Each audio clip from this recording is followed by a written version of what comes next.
Hello, everyone. Welcome back. Happy New Year. I think on the 15th of Jan, we're still allowed to greet like this. So really looking forward to the webinar today. The topic is going to be how can RevOps improve forecasting accuracy across the funnel. And today I'm with three other experts from the RevOps space in there. Really looking forward to our discussion. To do a quick introduction, Paul, you told us you're a trained chemist and then moved accidentally to RevOps. And when I look at your LinkedIn, you made all your career up in RevOps, the career ladder at HeyJobs, up to VP RevOps. But maybe quickly can you introduce yourself? Because I guess you can do that better than I do. Yeah, thank you, Michael. Sure, I can introduce myself. Like you said, originally trained chemist, have been working in that field for a while until I wanted something more fast-paced.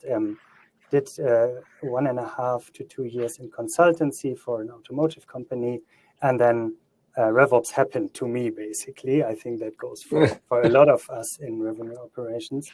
And since more than 4 years now at HeyJobs and responsible for revenue operations here, and looking forward to talk about forecasting today.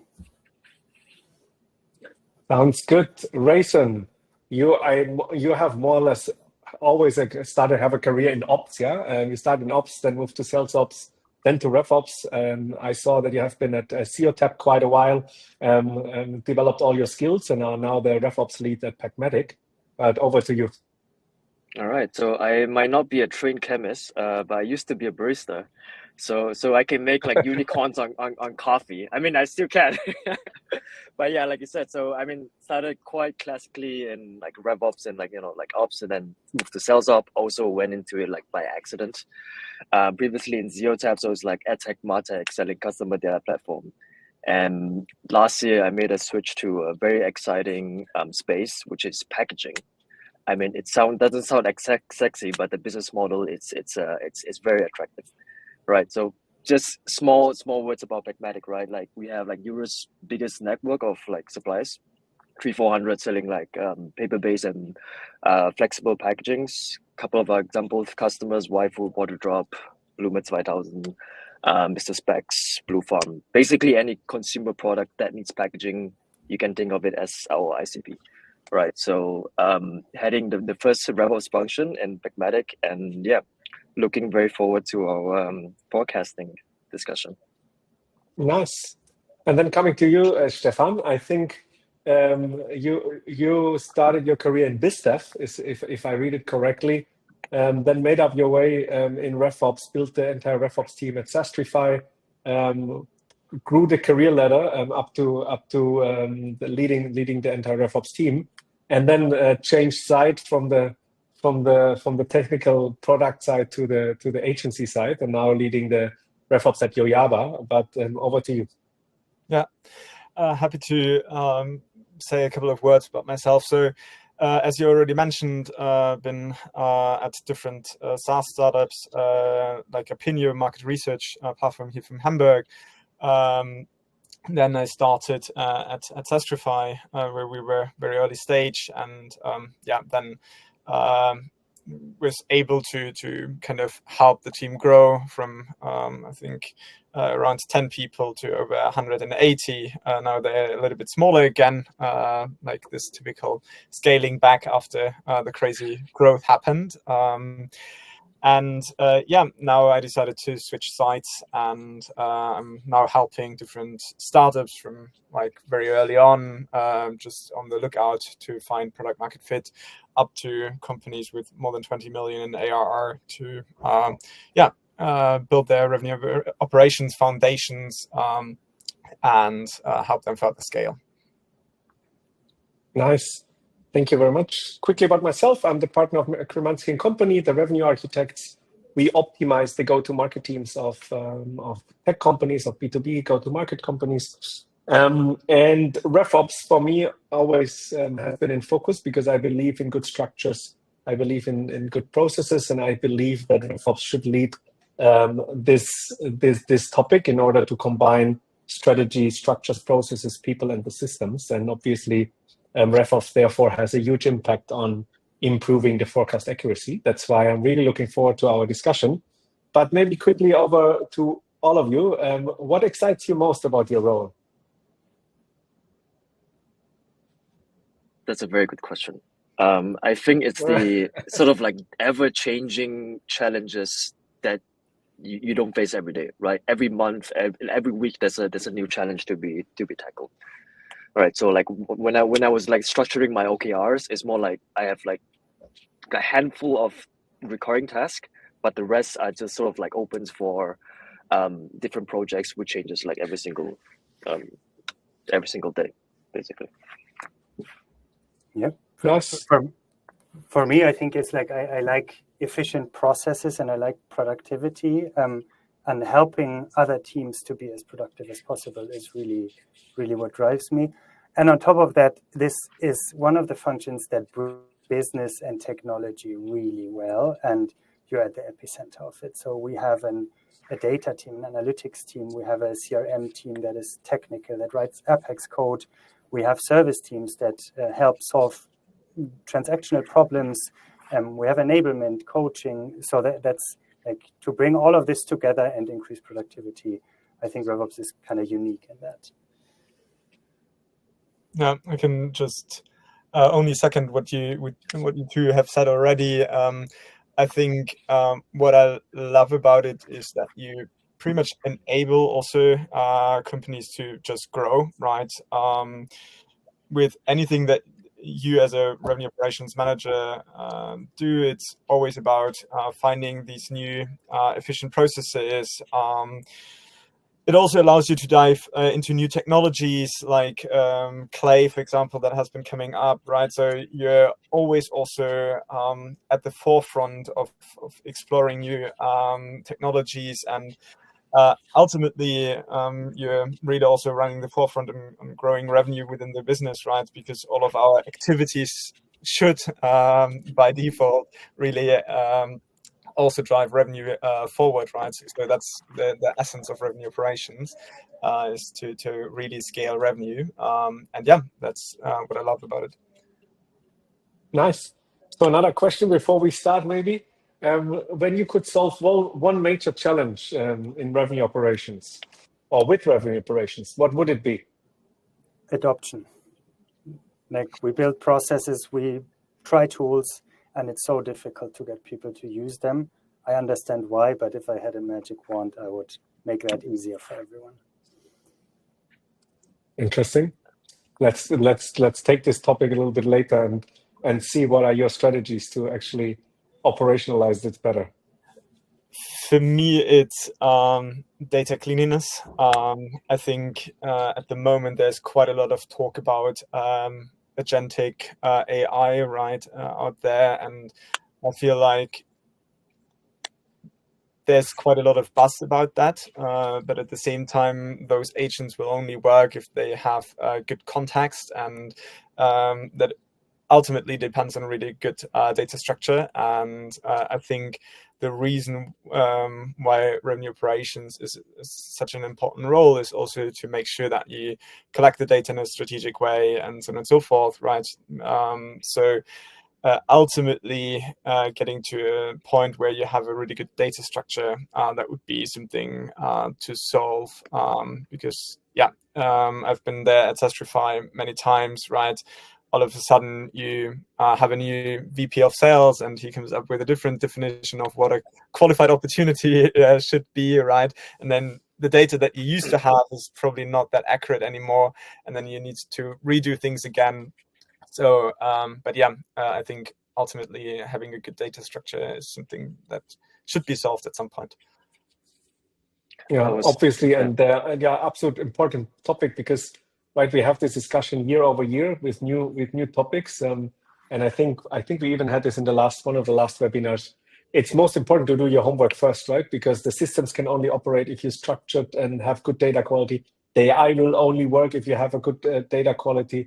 And not the system is bad or the AI is bad. Most of the time, it's the processes and the structures. Yeah, sorry, Rayson. No, Please. so sorry, I was about to say data too, like what Stefan mentioned. I mean, garbage in, garbage out, right? I think like everything else in sort of like the RevOps space is sort of like developing very quickly. You know, we have like revenue intelligence platform and all this like good stuff and like forecasting tools, but without like clean data, it's good. It's good. You know, it's just like it's really the not sexy thing that nobody wants to talk about.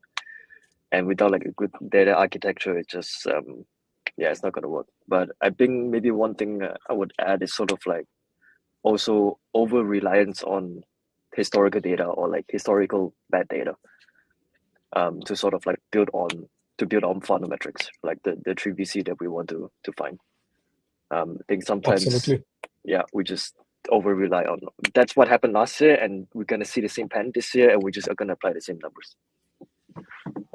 Absolutely.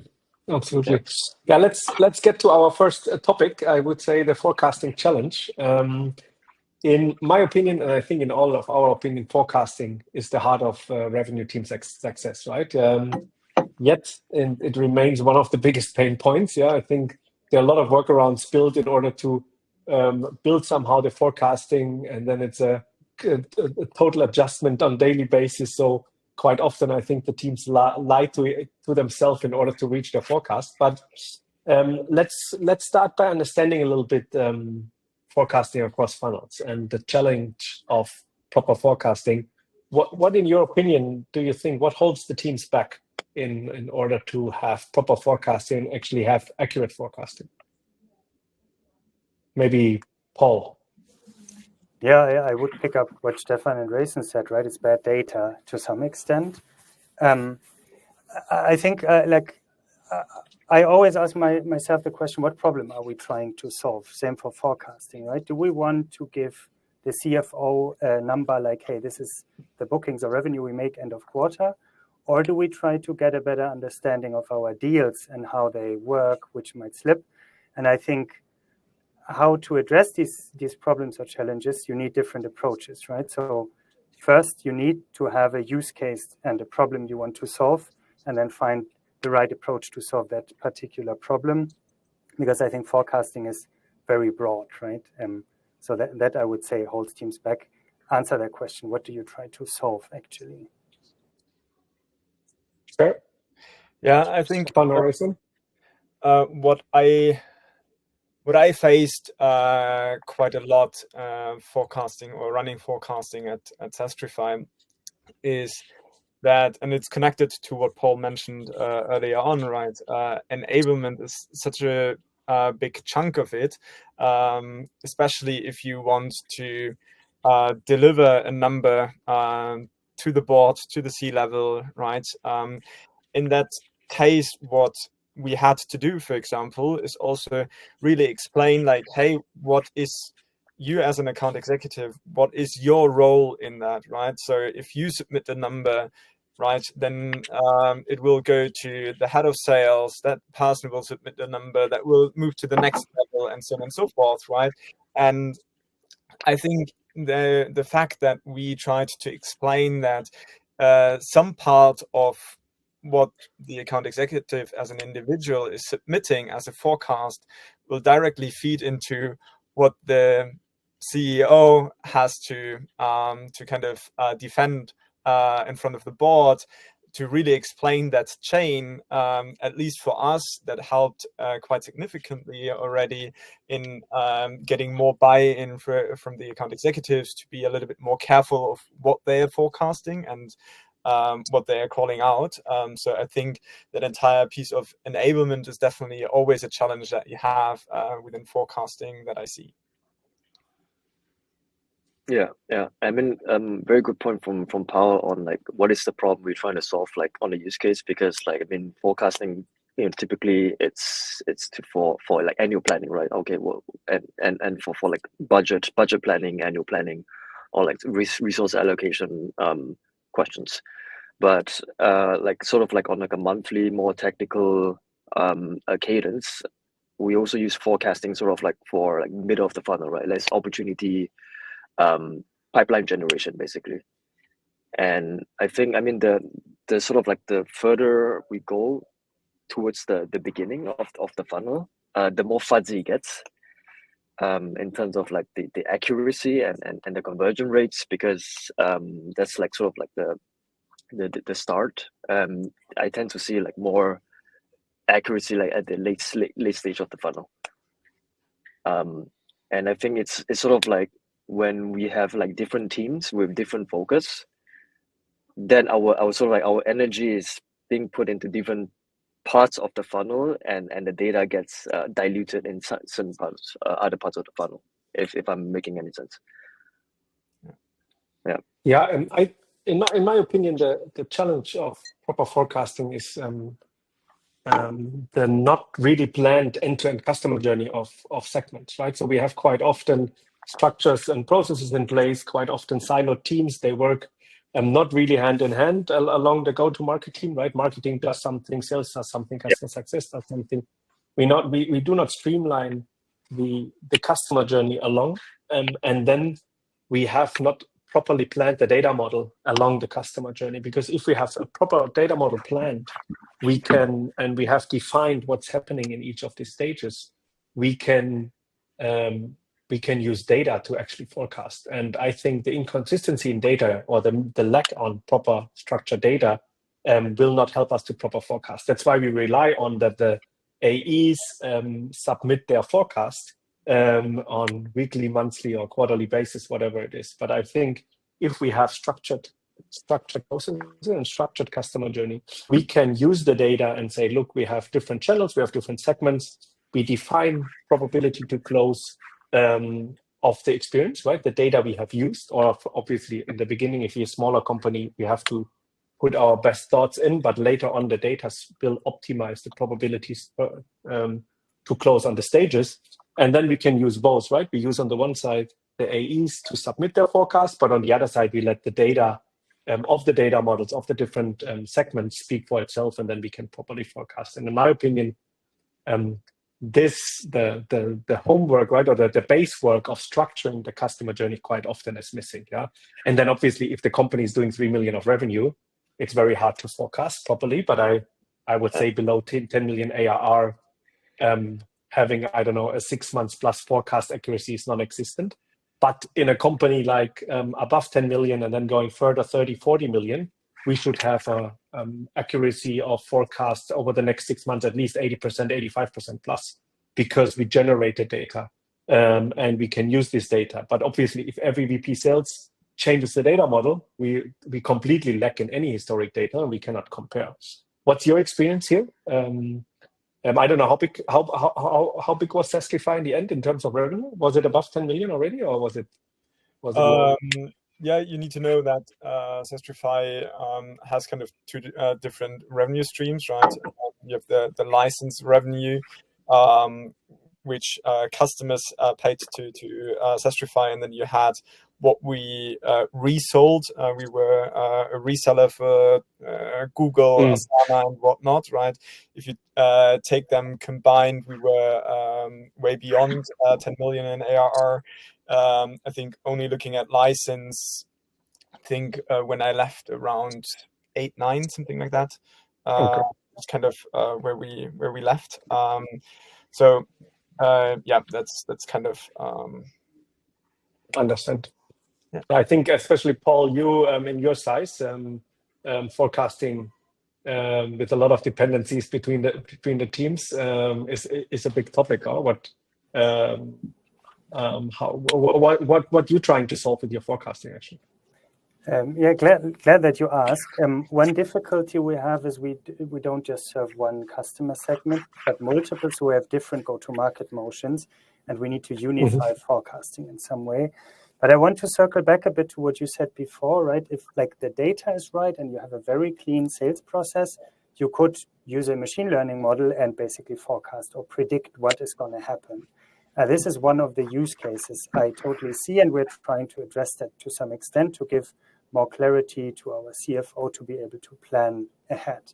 Another huge use case, and I think much easier to address, is to create more accountability by each individual in sales and each team lead in sales to say, hey, we have a weekly cadence, and every week you need to submit your forecast. This is not purely data-based, but coming from the talks you have with customers. And by doing that, they have to understand the deals and understand what deals might slip and what deals might not come in.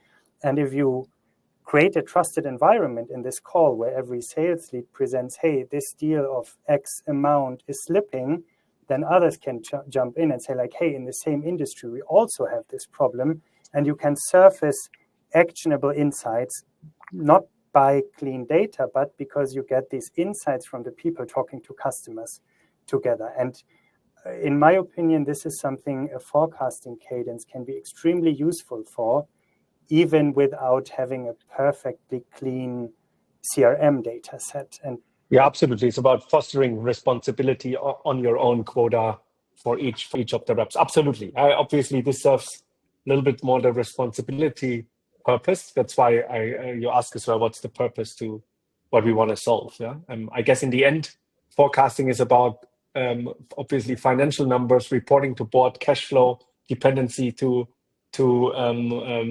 later stage roles. But absolutely, I'm totally with you. Right? If you want to foster more responsibility, if you give the individual opinion more visibility as well, and then like this, you get a discussion about deals, and maybe even the team members helping each other out on challenging deals can definitely support tremendously. What's the others' experience here? I mean, for Pragmatic, we're still quite a small team. Let's say we have about like 10 sellers right now. So I think the challenge we will eventually have in terms of forecasting will be the scalability of the cadence, right? So it's a different business model. We sort of like do monthly submissions on the forecast, and you can think of like, let's say we have a customer, he's going to order, let's say, X amount with us for the whole year, right? So we plan quarter by quarter, what is the exact order when the order is coming in, right? So in that term, the sort of like the numbers the sellers submit, it's quite accurate. Then we put a probability on it.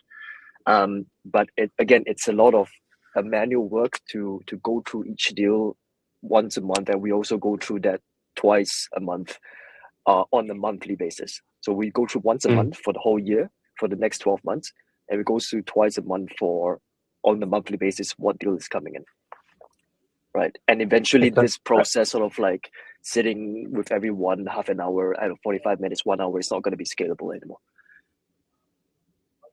Yeah, with the individuals. So you have one team lead then, and for 10, and it's not different teams. So we got two teams. We got two teams. Okay. But then I go through basically the monthly submissions with them. Okay. One by one. Yeah. Interesting. Maybe we move on to the next topic, which is the key strategies for RevOps to improve forecasting. Because in my opinion, RevOps here is obviously uniquely positioned to solve the forecasting challenge. Yeah, with unifying data, teams, systems, or streamlining processes.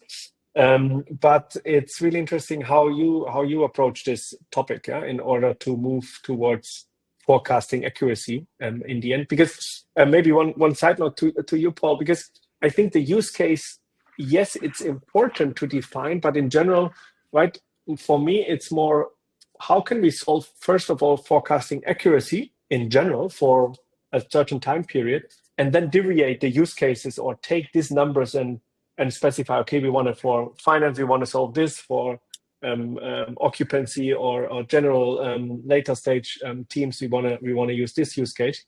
But the biggest topic for me is always, how can we increase the forecast accuracy? And I don't know what is your strategies to work on this or to solve this? Maybe who wants to start? I can pick this up because we're coming to what I said in the beginning, to adoption, right? I mean, you can set up nice fields and tell people, hey, the close date needs to be accurate, but you need them to actually do it. And this is the biggest challenge. And what we try, how we try to solve this is we have a weekly cadence. And as RevOps, we try to provide actionable insights to them in the beginning of the call. So for example, a very simple one is to say, hey, looking at the next quarter, we see 50% of the amount, the close date is on the last day of the quarter, which is a Saturday. That's very unlikely to happen. So please go and update these dates and make sure next time we see a more clear distribution. And that's how we get to more clean data that we then can use to forecast more accurately. So like what we do is provide insights to sales that is actionable for them, and that helps increase data quality. So, Yeah, Stefan. I can looking at what you mentioned, Michael. I think what I managed to achieve, right, is like if you have that data model laid out, you can of course run based on historical data, based on conversion rates, based on seasonality and whatnot, right? You can kind of achieve a really good forecast. But in my experience, like what I spend a lot of time on, at least at Testrify, was about really spending time with the account executives to identify like where are deal risks, and really going over some of these basic things that Paul just mentioned as well, right?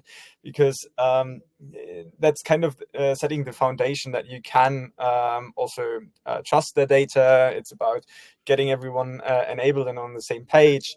And that often enough is really around enablement. And I would love to hear how Paul or Rayson you've solved that in the past. But one of the things that I struggled with at Testrify was people were very, very confident on submitting the forecast for the next month, but they struggled to look ahead. Like, hey, what deals now rather early in the pipeline can I already forecast for the rest of the quarter, right?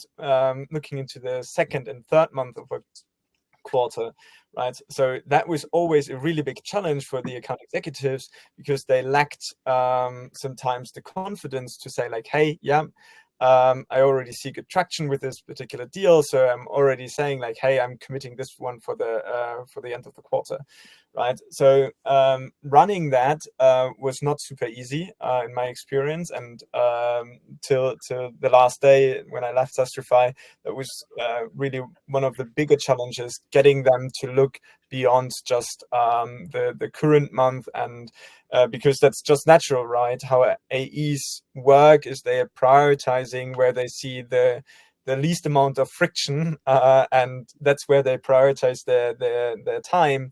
And then you have maybe other deals that are dying off, right? And then you need to also show them like, hey, there are certain deal risks occurring here. These are things that you need to tackle in order that you're able to hit the second month, the third month, and that you are able to hit your quarter goal. So that was at least at Testrify continuously a challenge to get them to look ahead into the future. Sure. Yeah, I think sort of like from like enabling your sellers to have more confidence in like submitting would be telling them why it's important to like what's the reason for them submitting like for the next 3 quarters, right? If we position it on it's for identifying early risk and prioritizing efforts, activities, and also then to sort of like see, do this AE actually have enough pipeline in his pipe, and then further breaking down the pipe to identify patterns in the segments. I think then you will give them more confidence, but then that needs to come directly from sort of like from the sales leaders on what do they actually expect from their team members, and what are the consequences when the accuracy is not there, and how much they are actually accountable for that, right? Because I think every company does it very differently on sort of like consequences on inaccurate forecast. Yeah, absolutely. Yeah, I think in my opinion, right, the challenge of an account executive for new business is they have more or less three major tasks, right? This is on the one side, closing the current pipeline. On the second side, working on the near pipeline, which is closing next month or next quarter. And on the third side, building pipeline. Yeah. And so really generating on their own. In my opinion, account executives are in charge of their quota. Yeah, because if we allow the sales rant about marketing leads, or the product is not good enough, or whatever we hear quite often in sales, then we already lost, right? So we need to, in my opinion, we need to make the client completely responsible on their quota. But in order to achieve better forecasting, we need to help them and support them. And in my opinion, this is guidance. Yeah, on the one side, guidance in what do they need to do when. Yeah? So as better I have structured the journey, as more steps I have, right, more stages with the little tasks, and better understand what I need to do now on the current qualification status, as better we can. They understand what they do, and we can use the system, in my opinion, to guide it. Yeah. So, some systems, they allow a little bit better to give them a more a guided way of working. Yeah. So they can concentrate on what they're actually good at. Yeah. And on the other side, we can even help them, in my opinion, to structure their days. Yeah. Because with RevOps, right? So we help them say, look, in order to achieve the 3 tasks, you need to have on daily basis time for building pipeline and generating pipeline. You need to have daily time for working on generating future pipeline or further qualifying future pipeline and closing. So in order to see what are possible benchmark, whatever the segment is, obviously, right? If you have 3 weeks on sales cycle, it's a little bit different than if you have 9 months of sales cycle. But then on the third side for the adoption, and this is what you, Paul, always say, I think in my opinion, we need to use 2 things, right? On the one side, the system which is guiding, but on the other side, the management, the team leads who are actually following up on SOPs, right? So if we define an SOP, and then in the dailies or in the weeklies, they're not following it, it's not going to get mentioned or not going to get feedbacked, it will never happen. So we need to enable the leaders so that they can train the operational team and they actually look for it. And I think that's the challenge, but that's the task as well. And that's why the most challenging job, in my opinion, in a revenue team is holding it all together, right? So obviously it's closing deals, but on the other side, how can you structure a system which follows the strategy, which has a process which enables the team, which generates data as well, and have a system which is working with a highly efficient operation. And I think there we need to work on actionable things to foster the accuracy and foster the pipeline progression. What do you guys think? Can I jump in real quick? Because 100%, you said something very interesting. You mentioned you want a very detailed multi-step process, and that helps, right? I would challenge this a bit, in my opinion. If you can get that into adoption and that reflects the customer journey, I'm fully with you. If I can choose to have a process with 3 steps that I get into adoption and that fits our customers, I rather have that than a 10-step process that is not used by the sales reps, right? So I think it's always a balance between what do you actually get them to do and what fits our customer journey versus, hey, there's another nice milestone or gate I would like to see in the process. So I would always go with adoption over complexity of the process. Yeah, fair. But I would challenge one thing. Yeah? And one thing I would say is I don't think it's easier to have multiple tasks in one big phase than one task in many phases. Yeah. And I would say it doesn't matter if the company does 1 million ARR or 100. The main opinion is multiple steps make it more complex. Yeah. On the general structuring side. But in my experience, I would say it's not. Yeah. Because when I have, let's say, a 3-step opportunity, yeah, it's very hard to understand from a holistic view, even if I have only 20 deals, to understand where they're actually standing. Yeah. And if I have, let's say, 6 steps, not 20, yeah, but let's say 6 steps, which just reveal me clearly the status, yeah, where I'm standing. Am I at demo level? Am I business validation level? I'm in offer draft or offer send or whatever it is. I know, okay, that's the status. I can correlate the probability and I know what I have to do. And I think we have the general feeling if we need to move one more stage, it's very complex. Yeah, but truly, I don't believe so. I think changing the stage and finishing a task is very easy for everyone. Quite often, we can even use the system to move the stages. but it helps the employee, especially if they have multiple deals, if they have 30, 50 deals, or an enterprise, right, they have 20 deals, to really understand where they're standing and what they have to do. Obviously, if you're used to a 2-step journey or a 3-step journey and you introduce it first, everybody's overwhelmed. They think, oh, what's going on here? But if they're used to do, okay, I understand the advantages and I understand what I have to do, I think quite fast we can foster adoption tremendously. And like this, and the second advantage is of having multiple steps, I can better compare the data in out, and I can better understand the actual strengths and weaknesses of an employee. And with this report, which I can run in RevOps, I can then say, look, this employee is really good in closing, but on stage 3 and 4, they are not so good in qualifying. Let's have a training measurement with enablement to train them on, I don't know, qualifying or generating interest. And if I have only 3 steps, I cannot understand it because I don't know where we're actually standing. And I would always go the way of making it a multi-step because in my opinion, the advantages are much higher, even in adoption. It's just on first thought, I believe they think it's more complex. Not sure what your experience from operational world as well, yeah? Yeah, maybe to jump in, I like if I get the adoption of a multi-step process, I'm fully with you. Yeah, it helps tremendously to see the small steps.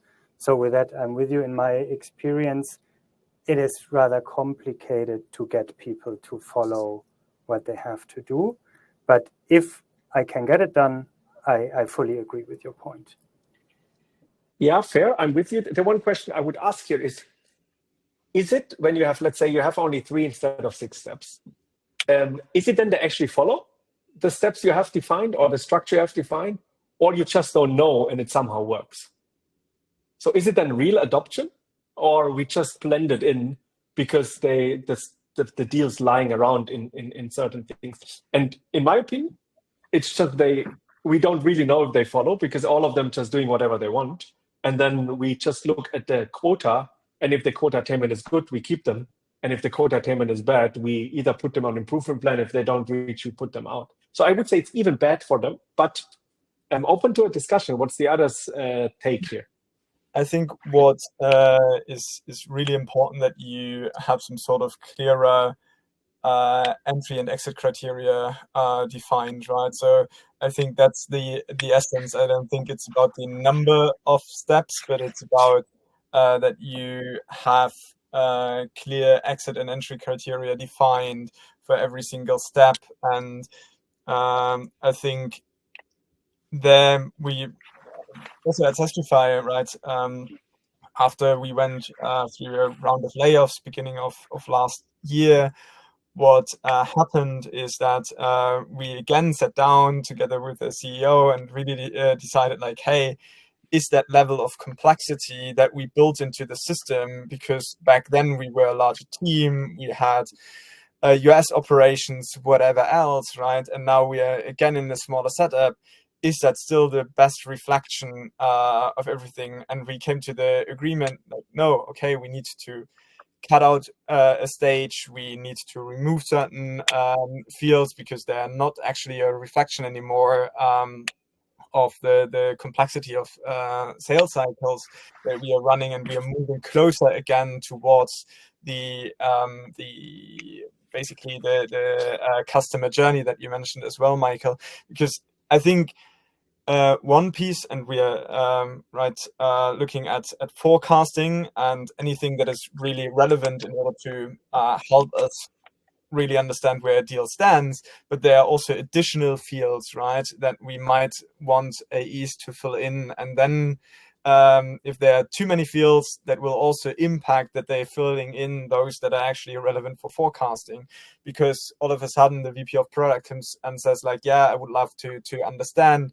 what are the most features in a sales conversation, right? Can we please track that so that I have data in order to prioritize what I'm supposed to build in the product, right? So there are always these new things that might come, and you need to decide like, do I want to have that, right, with a potential impact on forecasting and in general data accuracy within the CRM, or am I okay in adding it because it will it is maybe something that is a little bit lightweight.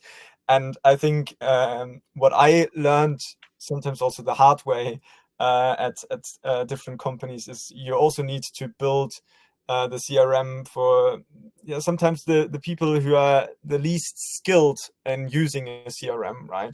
We had people who came from different backgrounds, and all of a sudden you are facing people who have never properly used a CRM, right? But they're just great sellers, but you still need them to go through that adoption phase.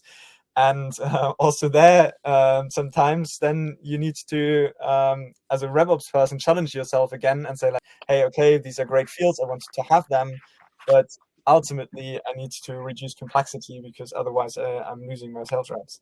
But now we're moving a little bit into overall CRM hygiene and CRM processes, which is of course fine. Let's take that to the next webinar. But I just want to add on to I mean what Michael and Paul said about like, okay, simpler steps. When I think of simple steps on sort of like stages or like more complex steps, I think the key is focus. That's actually my theme of 2025, radical focus, right? Because as long as we can help the sellers have that focus, like focus meaning, okay, what is the next step I need to do? I think that's what, like Michael, you tried to mention of like multi-steps on, okay, what, like make it as straightforward as possible. That is the 3 things that I need to do in this stage right now today. Right. And Absolutely. as long as And that's our what I mean in process the end. achieve this, Easy, straightforward, but very clear. We can have 10, we can have 20 stages, right? But as long as the sort of like call to action, the next action, it's clear. I don't think it matters on how simple or how complex we want to make it. Because like for example, in our case, sort of like working through a deal, there's a lot of like reeling in different departments, right? There's the packaging team, right? There's the buying team and the supply chain team, right? Sort of like the AE's job is to orchestrate everything happening throughout the customer journey. And without a clear SOP, without sort of like clear next steps in this stage, who does what, it becomes very unclear. And that's where they lose most of the times. That's where they send around emails, like they send Slacks, asking here and there, and then DMs, and that's super inefficient. And that's sort of like that goes against forecasting on we needing the data at the right place at the right time. Yeah, 100%. And I believe we quite often sacrifice a clear status and clear next steps with we seem to do it easier because we have just 3-4 steps in the thing, and then it's easier for them because they don't need to move the stages. And I believe here we can generate much more clarity. Plus, and that's the advantage, right? We generate data which helps us to optimize, because the only goal is to optimize efficiency, right? If we have done this year OTE ratio from 1 to 3, then we want next year 1 to 4, right? We don't want to hire people and then have it 1 to 5 or something, right? And we can only increase OTE to revenue ratio by generating data which help us to understand how can we improve processes, people, or even campaigns. But we're running out of time. Let's go to the next and last part, and this is actionable steps to drive results. I think we had already quite good discussion around what could be possible clear steps, but maybe to all of you, each of you. So what is your actual next steps in order to drive forecasting or accuracy? What would you do? What can you recommend others? So one really practical one that is also easy for us as revenue operations leaders to set up is you can call it different names. Either you call it a wall of zero, or you can call it a must be zero dashboard, right? Where you just have an overview for yourself within revenue operations and share it with the sales leaders around, hey, these are deals that have the close date in the past. These are deals that have no amount. These sort of things, right? Just to create the visibility So I think that's something that is super, super practical for you as a revenue operations leader to jump into different conversations in the forecasting session, and also to have proper discussions with the sales leadership team, that they make sure that they communicate to the team like, hey, these must be 0 at any point in time. So that's something that I found always very, very easy to set up, and it's just a very practical tactic. Yeah, I think for me would be two things. I mean, first, definitely be religiously I'm focused on the funnel metrics, 3VC, like velocity, value, volume, conversion rates, and have sort of like this data model that can be adapted with different levels, right? Like my point on over reliance on his historical data, right? If we think that that happened last year, we can just use the same number for this quarter and also this year. But if we have the data model that is dynamic enough, for me, let's say I'm changing my ICP criteria this quarter, right? How is that going to affect my conversion rates in the top of the funnel, right? It's an art and science on like what number we should put in, but like having this flexibility in sort of like that forecasting model, for me, it's super important. And the second thing is, of course, with the same model, this model needs to be revisited every single month to be adjusted according to with actuals. Yeah, I can pick that up, right? For us right now, the challenge is to make sure the relevant data points are always correct. And for us, that means reducing complexity, because we have too much data that we request from our sellers, right? Stefan, you mentioned that VP of product wants some information about the customer. We have a lot of stakeholders that ask, hey, can you collect this information? And we did that for a while, and now we see we need to reduce it to the very important data points and stages. Maybe, Michael, that's why I'm coming from this direction, that I feel we are in a setup where it's too complex so that people do not fill out the absolutely must-have data points. But I also see that having more correct data points would help us tremendously to forecast correctly. So if I can get there, I'm absolutely on the train to do that. Fair enough. Yeah, I would say it's disconnecting the stages with the data points, right? Because stages just gives us the qualification, the progresses. And I believe even with more stages, we can focus them. You guys use Salesforce, right? You can put the key fields, the key 3 fields on the stage, and they need to be filled in. And instead of having 8 or 10 or whatever it is in one stage, we have just the real focus.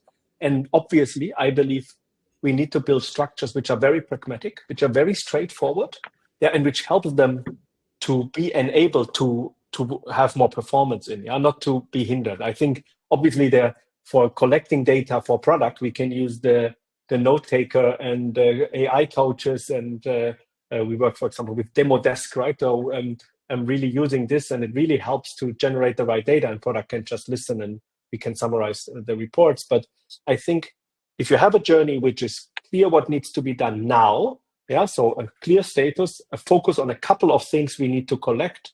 Right? But even when using a methodology, we can strip it out through different phases and say, look, these 2 things you need to ask here, these 3 things you need to ask here. It's very clear you need to have asked it. And that's what you said, Stefan, right? If you have clear exit criteria of a stage, and so a clear task, what's the goal of the stage, a clear exit criteria, and not too many topics, it takes out the complexity, even so it feels with many stages it's more complex. But it gives them focus, and in my opinion, it helps them to focus more. It helps them to focus on the right thing, and it helps you in RevOps to actually foster revenue accuracy. So guys, thank you very much for joining. I like the discussion. I think we had good and, in my opinion, actionable insights. I'm not sure how the audience felt it, but I think we tackled a couple of strategies on forecasting and the challenges as well, and how can we better drive forecasting. Obviously, to everyone, please feel free to reach out anytime if you have questions or want to discuss something. Always open to discuss.